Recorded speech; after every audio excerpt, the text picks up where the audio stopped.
হিন্দু ধর্মের প্রতি শ্রদ্ধা রেখেই বলছি, তাদের ধর্মে একটা বিধান আছে যে আপনি ভালো হিন্দু হতে চাইলে আপনাকে গোমূত্র পান করতে হবে, মানে গরুর পেশাব পান করতে হবে। এবং অবাক করা কাণ্ড, তারা ইন্ডিয়া থেকে এটাকে রপ্তানি করে ইউরোপ আমেরিকাতেও পাঠায়। কারণ ইউরোপ আমেরিকার যে হিন্দুরা আছে সেখানকার সুপার স্টোর থেকে, শপিং মল থেকে ওইটা কিনে কিনে পান করে। আপনারা যদি বলে এই যে 1 বোতল নিয়ে আসছি গরুর পেশাব, এটা খাইলে তোর 1 কোটি টাকা দিব, খাইবেন? আমি কমু তুই নিয়ে আইসস, তুই খা, ঠিক কিনা? কারণ আমাদের রুচিতে এটা ধরে না, ইসলাম এটা আমাদেরকে শিখায় নাই। তো ইসলামটা হচ্ছে রুচিসম্মত ধর্ম, স্বভাব সুলভ ধর্ম।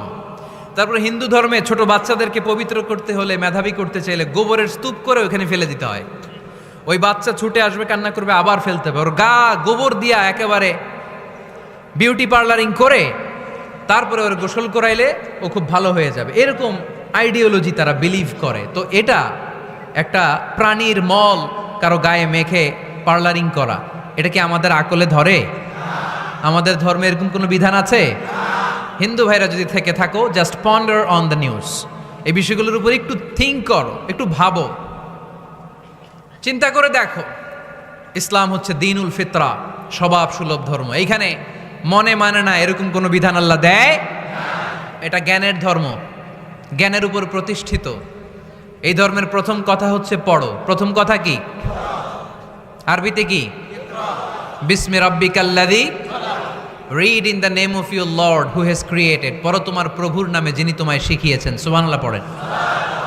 আবু দারদা রাদিয়াল্লাহু তাআলা আনহু বলতেন, কুন আলিমান, আলেম হও, আও মুতাআল্লিমান, অথবা আলেমের ছাত্র হও, আও মুত্তাবিআন, অথবা আলেমের ফলোয়ার হও, আও মুহিব্বান, অথবা আলেমকে ভালোবাসো, ওয়ালা তাকুনিল খামিস, 4টা হইও, 5 নাম্বার হইও না, ফাতাহলিক, তাহলে ধ্বংস হয়ে যাবা।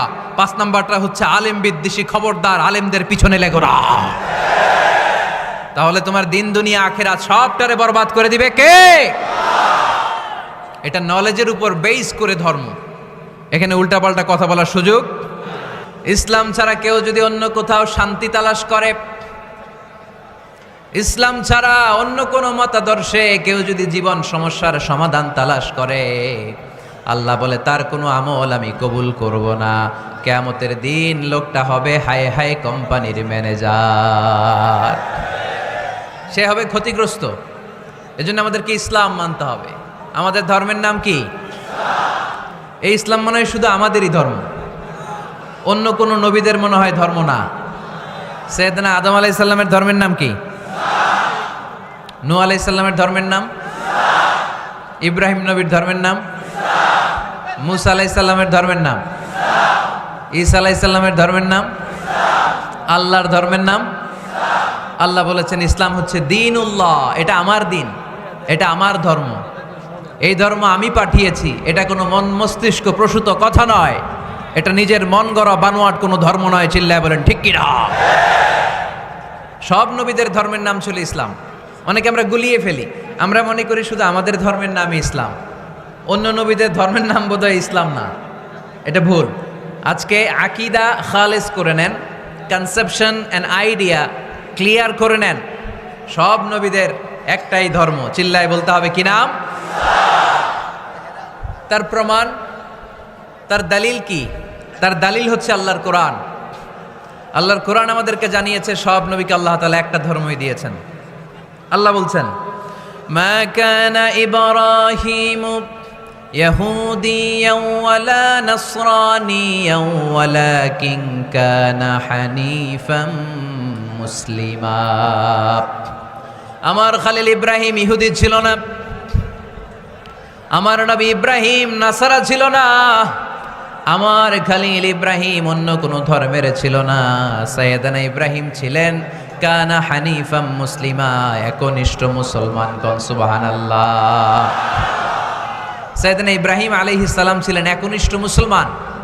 কানা হানিফাম মুসলিমা, এই আয়াত প্রমাণ করে যে সাইয়েদানা ইব্রাহিম আলাইহিস সালামের ধর্মের নামও কি ছিল? আওয়াজ করে বলতে হবে, কি ছিল? পেয়ে গেছি আমরা। এরপরে সাইয়েদানা ইউসুফ আলাইহিস সালাম দোয়া করেছেন, আল্লাহর মহাগ্রন্থ কোরআন সাক্ষী, তাওয়াফানি মুসলিমা ওয়া আলহিকনি বিসসালিহিন। ও আল্লাহ, আমাকে তুমি মুসলমান হিসেবে মৃত্যু দান করো, নেককার বান্দাদের সাথে আল্লাহ তুমি আমারে শামিল করে দাও। এই আয়াত থেকে প্রমাণিত হয় সাইয়েদনা ইউসুফ আলাইহিস সালাম মুসলমান ছিলেন। জোরে কোন ঠিক কিনা? সাইয়েদনা ইউসুফ নবী যদি মুসলমান না থাকতেন, উনি কি দোয়া করতেন তাওয়াফানি মুসলিমান, আল্লাহ তুমি আমারে মুসলিম করে মারো? দোয়া করতেন? করতেন না। সাইয়েদনা সুলাইমান আলাইহিস সালাম বালকিসকে চিঠি লিখেছে, ইন্নাহু মিন সুলাইমান ওয়া ইন্নাহু বিসমিল্লাহির রহমানির রহিম। বালকিস, এটা সুলাইমান নবীর পক্ষ থেকে চিঠি। আল্লাহ তাআলু আলাইয়া ওয়া আতুনি মুসলিমিন। ও বালকিস, বাড়াবাড়ি করো না। ও বালকিস, খবরদারি দেখিও না, বড়ত্ব দেখিও না। মুসলিমিন, তুমি আমার কাছে মুসলমান হয়ে চলে এসো। সাইয়েদনা সুলাইমান আলাইহিস সালাম মুসলমান হয়ে চলে আসার দাওয়াত দিলেন। এই আয়াত প্রমাণ করে সাইয়েদনা সুলাইমান আলাইহিস সালামের ধর্মের নাম ছিল ইসলাম। ঠিক কি না? আবার সাইয়েদনা ঈসা আলাইহিস সালামের সঙ্গীদের নাম হচ্ছে আল হাওয়ারি। হাওয়ারিরা বলেছিল, সাক্ষী থেকে যাও বিআন্না মুসলিমুন, আমরাও মুসলমান। ঈসা আলাইহিস সালামের অনুসারীরা যদি বলে আমরাও মুসলমান, এটা প্রমাণ করে সাইয়েদনা ঈসা আলাইহিস সালামের ধর্মের নামও ছিল ইসলাম। জোরে বলেন ঠিক কি না? ইসলাম ছিল তার ধর্মের নাম। সব নবীদের একটাই ধর্ম, ধর্মটার নাম সব জায়গায় মানতে রাজি আছেন? তবে ইসলাম ধর্মকে আল্লাহ তাআলা কোন নবীর কালেই, কোন নবীর সময়েই পূর্ণাঙ্গতা দান করে নাই।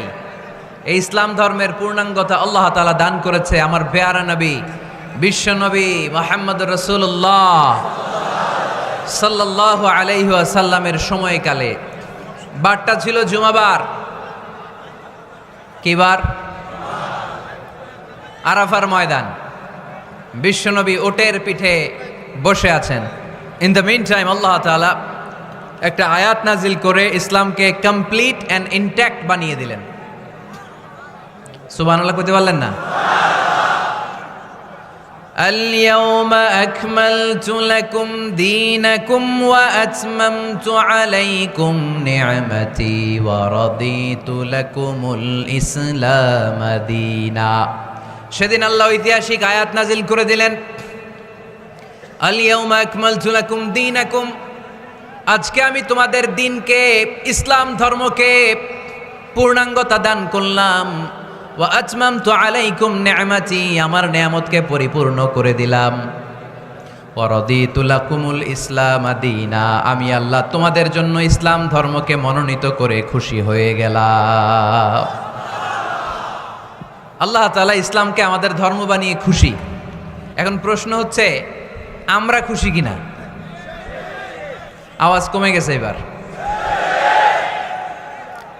ইসলামকে আমাদের ধর্ম মনোনীত করে, ইসলামকে আমাদের জীবন বিধান মনোনীত করে খুশি কে? আল্লাহ। এখন আমরা খুশি কিনা? দিস ইজ দ্য কোশ্চেন নাও।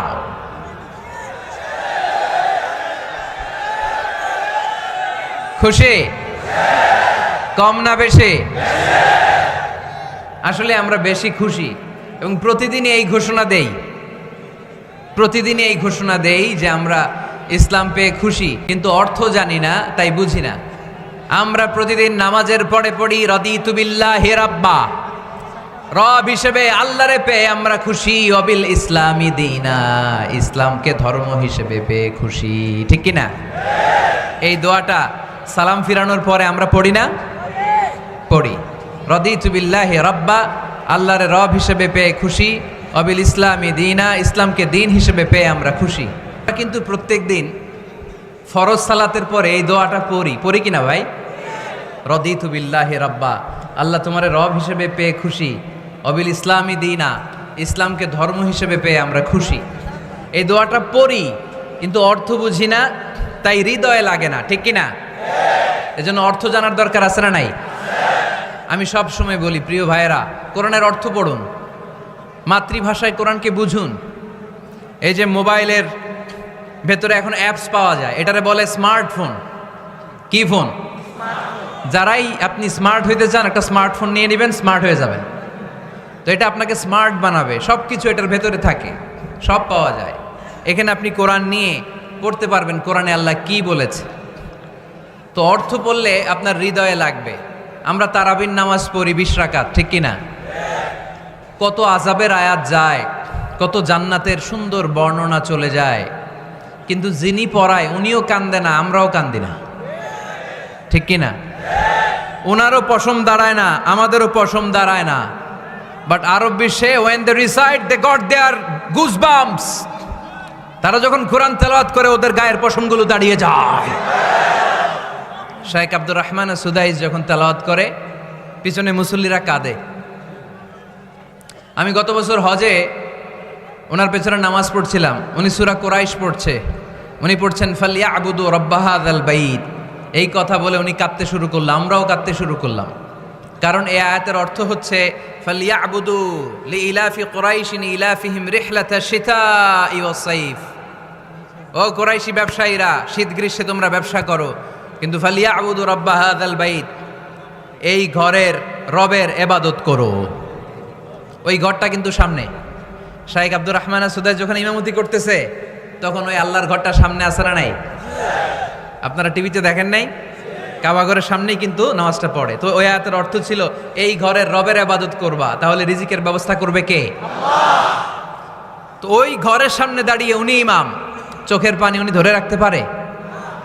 ধরে রাখা সম্ভব না। এর কারণ অর্থ বুঝে। আমরা আজীবন পড়ি সুবহানা রাব্বিয়াল আ'লা, এর অর্থটা যে কি কেউ জানে না, ঠিক কিনা?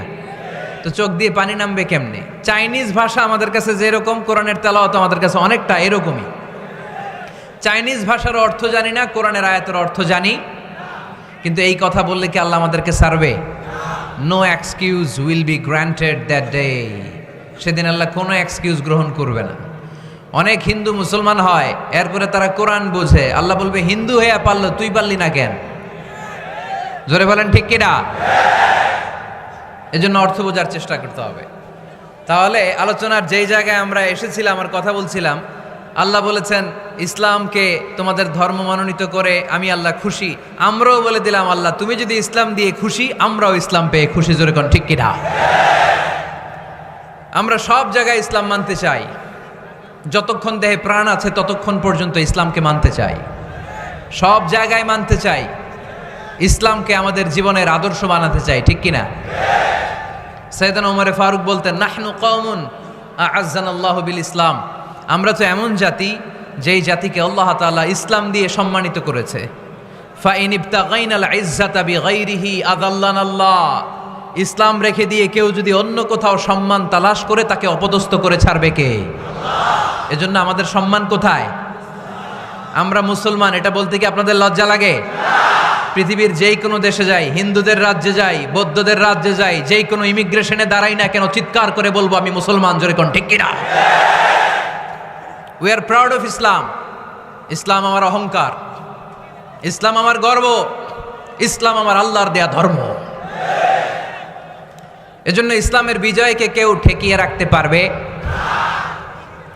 আমি প্রায় উদাহরণ দিয়ে, উপমা দিয়ে বলি, ইসলাম হচ্ছে চারা বীজের মতো। চারা বীজ মাটিতে ঢুকিয়ে দিলে এটা উপরের দিকে ওঠে। তো ইসলামকে যারা মাটিতে গেড়ে ফেলতে চায় তারা জানে না ইসলামের উপমাটা অনেকটা চারা বীজের মতো। ইসলামকে মাটিতে গেড়ে দিলে এটা কি হবে? জোরে বলেন, আরো জোরে বলেন। উপরের দিকে গর্জে উঠবে। এই যে উপমা দিছি, এটা নিয়েও আবার অনেকে ভুল ধরে, আছে না নাই? আল্লাহ নিজেই কোরআনে উপমা দিয়েছেন। মাসালুল্লাযীনা ইউনফিকুনা আমওয়ালাহুম ফি সাবিলিল্লাহি কামাসালি হাব্বা, যারা আল্লাহর রাস্তায় দান করে এই দানের উপমা হচ্ছে একটা চারা বীজের মতো। সুবহানাল্লাহ পড়েন। এই চারা বীজ থেকে 7টা শীষ বের হয়, প্রতিটা শীষে জন্ম নেয় শত শস্য দানা। আল্লাহ যারে চায় ইচ্ছা মতো রিজিক দিয়ে তার জীবনকে পূর্ণাঙ্গ করে দেয়। সুবহানাল্লাহ পড়েন।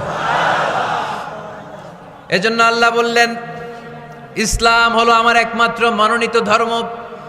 ইসলাম ছাড়া অন্য কেউ যদি সম্মান তালাশ করে তার কাছ থেকে কিছুই আমি গ্রহণ করব না। কিয়ামতের দিন সেই লোকটা হবে হায় হায় কোম্পানির ম্যানেজার, ঠিক কিনা?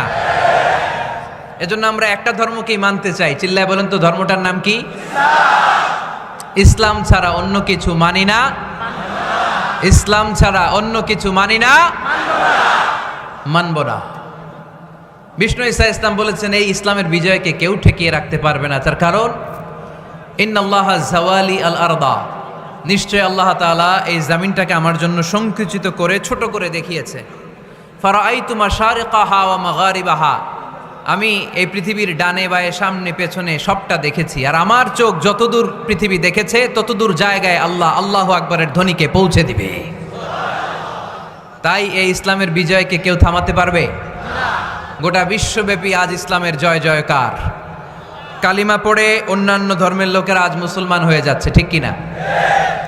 আমাদের তাফসির মাহফিলগুলোতেও অনেক হিন্দু ভাইরা কালিমা পড়ে মুসলমান হয়, আপনারা শুনছেন? আলহামদুলিল্লাহ কইবেন না? গোটা বিশ্বের সবচেয়ে নির্যাতিত ধর্মের নাম হচ্ছে ইসলাম, সবচেয়ে নিষ্পেষিত, খালি মায়ের খায়। গোটা বিশ্বে মুসলমানেরা মার খায়, কিন্তু তারপরেও বিধর্মীরা তাদের ধর্ম বাদ দিয়ে এই ইসলামের ভেতরে ঢোকার জন্য প্রতিযোগিতা শুরু করে দিয়েছে। ইউরোপ আমেরিকাতে মসজিদের সংখ্যা বেড়ে যাচ্ছে। তাদের যে খ্রিস্টানদের গির্জা, এগুলো তারা বিক্রি করে দিচ্ছে, মুসলিম কমিউনিটি ওই গির্জারে মসজিদ বানায় ফেলতেছে। এই ইসলামের বিজয়কে কেউ ঠেকায় রাখতে পারবে না। যেহেতু ইসলামের বিজয় অবশ্যম্ভাবী, আমরা ইসলামের সাথে মিলে থাকতে চাই, মিশে থাকতে চাই, আমরা বিজয়ের অংশীদার হতে চাই।